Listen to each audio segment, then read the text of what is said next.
Hello, good morning everyone. So meron po tayo guys, another tips, another sumada. Ngayon pong maghapon. So kapag hindi po ako guys busy, so asahan ninyo lagi po tayo may update. Kahit nga po minsan ay ako po ay nahihilo, basta't hindi lang po ako talaga guys busy, ay makakapag-update po tayo ng sumada para mayroon po kayong tatayaan.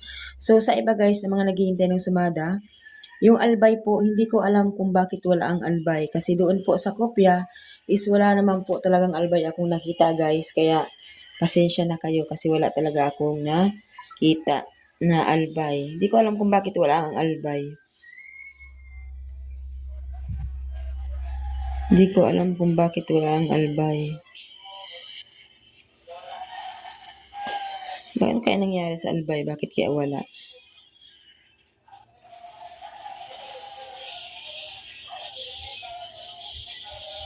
So, yan oh. Wala guys. Wala akong nakitang albay dito. Walang albay. So, kaya po hindi ko po maisama ang albay, gawa nga po ng wala po siya dito. Ayan oh, hanggang tagig lang. Dapat ang pinakang huli dito guys is albay, walang albay. Ayan. So, pasensya na kayo guys. Baka isipin ng iba, hindi ko sinasama. Kaso wala po talaga guys, wala akong makitang kopya, okay?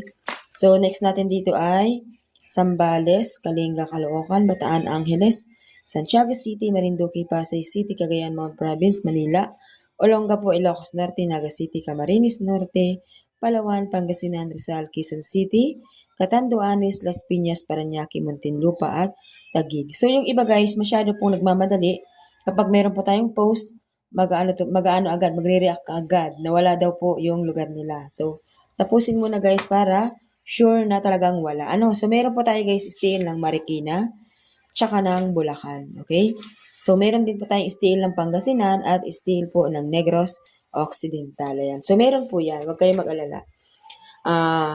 Sa totoo lang guys, nakakapagtampo rin minsan, kasi kahit napapanood ninyo yung mga videos ko, ni mag-react, ni mag-share or mag-likes, wala. No? So, wala akong natatanggap na ganun.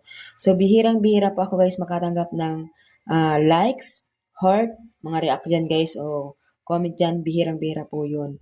Pero nanonood naman pala sila, di ba? So, ganun yung ginagawa guys para silent nga naman sila, So, silent viewers, di ba? So, kadalasan ganun. Ako kasi guys, nanonood ako, bihira ako mag-comment, pero lagi akong naka-react, lagi ako nagre-react sa bawat videos na pinapanood ko. Ayun. So, malaking tulong din po kasi yun, guys.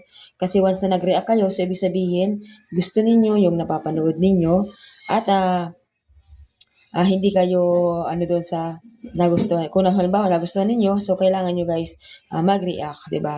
So para hindi kayo maging silent viewers lang. So, yun lamang guys. Maraming salamat po and God bless po sa inyo lahat.